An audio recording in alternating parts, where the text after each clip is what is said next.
What's up mga kapenyo? Kamusta kayo lahat? At today gagawa na naman tayo ng napakalupit na reaction video ngayong araw about nga dito sa pangbabatikos ni Makagago dito kay Pio Balbuena. At alam naman natin na tinawag nga ni Makagago to na the biggest overpriced in the Philippines, no? Etong si Pio Balbuena. Na kung saan mga kapenyo talagang naapektuhan, no, yung business dito ni Pio ngayon dahil nga sa pambabatikos nito ni Makagago sa kanya, na kung saan parang sinasabi nga ni Makagago na yung mga supply ng sombrero nito ni Pio is galing lang ng Divisoria at bukod doon ginagaya yung mga New Era Cups, na kung saan alam naman natin na tumataas talaga yung value ngayon ng Tambay Cup, no? Kasi nasa mga reseller yan eh. May mga magagaling na reseller talaga na kung saan yun nga yung sinasabi ni Pio na mga tambay na binebentahan yung mga meron, yung mga mayayaman, yung mga may kaya, hindi man mayaman, yung mga OFW. Yan yung mga nabebentahan noon, tapos hanggang sa tumaas na tumaas yung value, tapos si Pio naglalabas lang ng mga 100 pieces, 200 pieces. So yun lang yung mga nilalabas niya, kumbaga limited edition lang, na kung saan ngayon sinasabi ni Makagago na masyado nga raw overpriced ito. At tara mga kapengyo, wag na natin patagalin at sabay-sabay natin panoorin dito nga kay Makagago.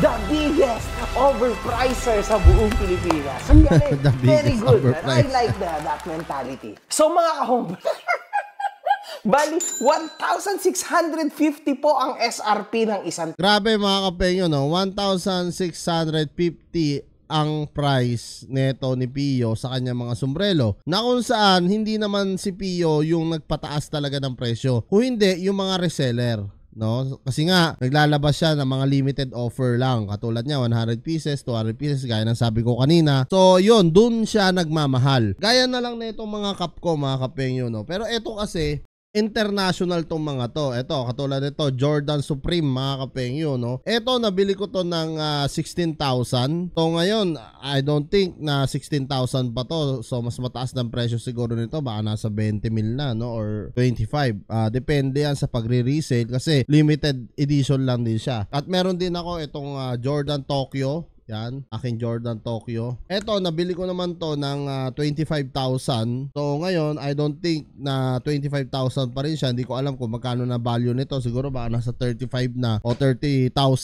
ang cup. Totoo yan mga kapengyo, no, na nagmamahal talaga yung mga cup kasi ako mahilig na ako sa mga cup. Actually, hindi lang sa likod ko, hindi lang sa mga sapatos ko, yung mga collection ko. Napakarami, nandito lang sa side na to. Hindi ko lang mapakita kasi dahil nakakamera tayo. Pero pagdating sa cup, talagang nagtataas ang cup. I don't think lang dito sa local nga. Pero syempre dahil nga sinusuportahan ng tao, tumataas yung demand, no? Kumbaga may mga sumusuporta kasi. Doon yung mga sumusuporta, yun yung magpapataas ng cup neto ni Pio. Tambay ka?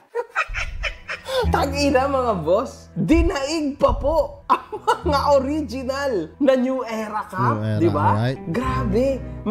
Yung New Era kasi, nagbe-base lang yan sa 2 to 3,000 pag bibilin mo sa store, no, na peso. So, pagka meron doon natipuhan, tumaas yung demand, so doon tataas yun mga kapeng. Yung parang mga sapatos din. Sabi pa kayo sa comment section, ano pa ba yung mga malulupit na producer ng cup, di ba? International. Grabe to, 1,650 para lang sa isang cup? Oh my goodness. Ang dahilan daw niya is tumataas daw ang value ng Tambay Cup. Yun daw ang tinatawag daw dito is law of supply and demand. Ha? Totoo naman yun mga kapengyo, no? Yun sinasabi ni Pio kaya tumataas yun dahil nga rin sa mga reseller gaya ng sabi ko kanina. So si Makagago, medyo hindi siguro niya alam yung mga kalakaran ngayon ng cup kasi nga si Makagago hindi naman siya ganun talagang mahilig sa no, sa mga cup. So sa totoo lang, tumataas talaga yung value, lalo na yun. Dito nga sa Taiwan, yung Tambay Cup, may nakikita ako, nagbebenta na 5,000, 7,000 NT yun ha. Sa peso, ang 7,000 nasa 13,000 na. So napakataas na, no?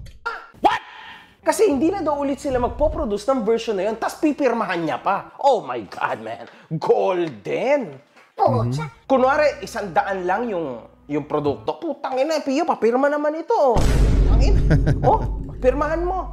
Para from 20 pesos maging 1 million pesos na to. Sige, pirmahan mo. Ito kasi yung ginagawa ni Pio parang ginagaya niya yung style ng Amerika, yung style ng mga Jordan, vintage, yan yung ginagaya ni Pio. Yan yung target niya na mangyari sa cup niya, no? Kumbaga maging history yung mga cup din ni Pio. Parang yun yung gusto niya mangyari, no? So, nasusunod naman, no? Kumbaga may mga tao kasi sumusuporta. Sabi ko nga, ang magpapataas nito, yung taong sumusuporta, yun talaga yung magpapataas nito. Ang galing mga boss. Balang araw daw kasi, uulitin ko, magkakaroon niya ng matinding presyo. Magkakaroon daw ng mataas na value yung cup. Yes. Pio, what the hell? Nasa mundo ka ng mga fairy tale. Kung saan, naiisip mo na, wow, everything is falling good. Kapera, kapera, kapera, yun lang. No! It's not true na dahil ito sa law of supply and demand. Paano ka magkakaroon ng demand kung yung supply ay mahal? Putang ina ka, di ba? It's okay na maglagay ka ng bar, no? Dahil nagbibigay ka ng hype sa tao, but then your credibility goes down with it. Yung credibility mo na akala mo, eto na yon, puta, trend ako, puta, sure to, wala akong pake. And then afterwards, babagsak ka din.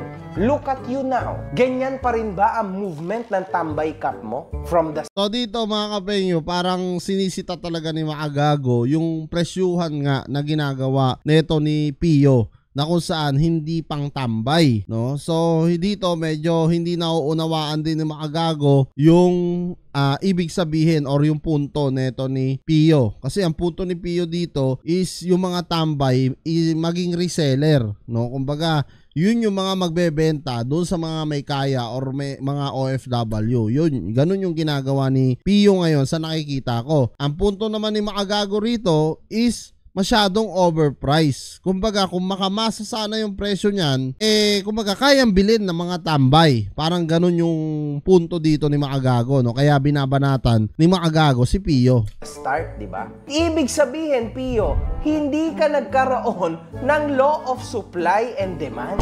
Kasi wala na ngayon yung tambay cup mo. Kung meron man, hindi na ganun kalakas. So, nasaan na yung law of supply and demand? Mali ang marketing mo. Ibig sabihin, totoo na ang nagpasikat sa'yo ay yung mga views ng mga tambay.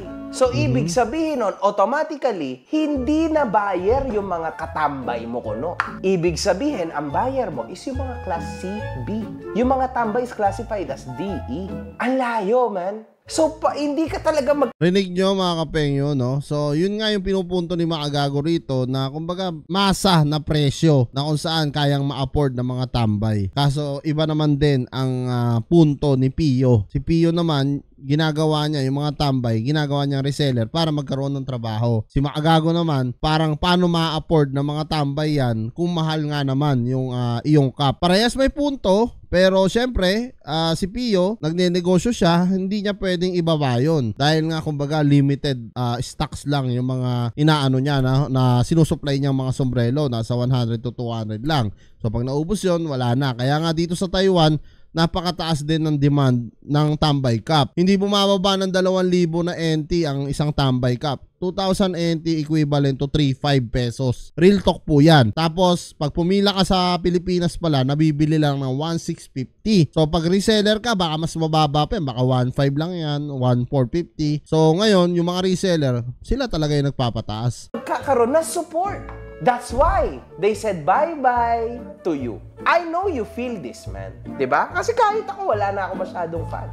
It's exactly the same sa'yo. Yun nga lang, magkaiba tayo. Wala naman kasi akong negosyo na inilalagay online. I'm not that type. Tahimik lang ako magnegosyo. Hindi ganyan. So, ikaw, nilagay mo sa social media, so definitely meron at meron titira dyan. Diba? Kasi influencer ka. So, you... Yes, totoo naman yon yung sinasabi ni Makagago. Meron talaga at meron sisita. Gaya na lang ni Makagago, no? Siyempre, si Makagago, kilala naman natin yan na talagang pagka may nakitang butas sa iyan, talagang babanatan ka niyan. So, eto nga, yung nakita niyang butas dito kay Pio. Pero gaya nga ng sabi ko, tanging mga supporter lang, no? Or mga naniniwala sa tambay cup ni Pio ang mananatili dito. Doon sa mga bago, sa mga walang alam sa cup, talagang hindi bibili. no? Lalo na yung mga talagang practical. Hindi nila a-afford 'yan, no? So sa mga naniniwala, yun yung mga susuporta kay Pio. Pero ako sa totoo lang, since day one, hindi ko sinusuporta si Pio, pero hindi talaga ako nagkaroon ng tambay cup. Ang mga collection ko lang talaga is mga Jordan cup, Jordan na sapatos, Yeezy, yan, Adidas. So yung mga international talaga, yung mga binibili ko mga kapengyo, kasi etong mga ganitong cup, talagang nagtataas ang presyo nito at hindi sila mura. Ito, sasabihin ko mga kapengyo, hindi sila mura. Kahit nga ito, nagkakalaga ng 4,500 NT na to sa pesos, siguro mga sa 8,000 na. So, hindi siya mura mga kapengyo, no? Ito sa tambay cup, parang feeling ko, yun yung ginagawa ni Pio ngayon, yun yung ginagaya niya, no? Yung parang sa Amerika, style Amerika, na talagang pinapataas niya yung local, no? Yung parang sariling atin sa Pilipinas, pinapataas niya rin yung mga cup, no? Para nga naman magkaroon ng value. Actually, nababalitaan ko na nga tong kay Pio na international na rin, may mga bumibili na rin sa ibang bansa. Sa totoo lang, real talk mga kapengyo, talagang sinusuportahan ng mga supporters ni Pio etong tambay cup. Kaya talagang successful din naman si Pio at hanggang ngayon mga kapengyo, nagre-release pa nga siya ng version 18. Kung di ako nagkakamali, talagang marami pa rin na sumusuporta. Kasi kung hindi na susuportahan si Pio, hindi na maglalabas si Pio nito. Panigurado yan. So yan mga kapengyo, maraming salamat dito sa request nyo. At ito, nagawa ko na nga ng reaction video. Ano sa palagay nyo mga kapengyo? Sino ba talaga ang tama dito sa kanilang mga sari-sariling opinion? Gaya na naging opinion ni Makagago, overpriced nga raw. The biggest overpriced in the Philippines itong si Pio. At bukod doon, manggagaya nga raw ng mga style sa new era. No, at si Pio naman, kanya tambay, tinutulungan niya para maging reseller ng kanyang mga cup, ng kanyang mga negosyo. Kahit yung sa alak niya mga kapengyo, ganun din yung ginagawa ni Pio. So yan mga kapengyo, maraming salamat at kitang sana tayo sa mga susunod kong vlog.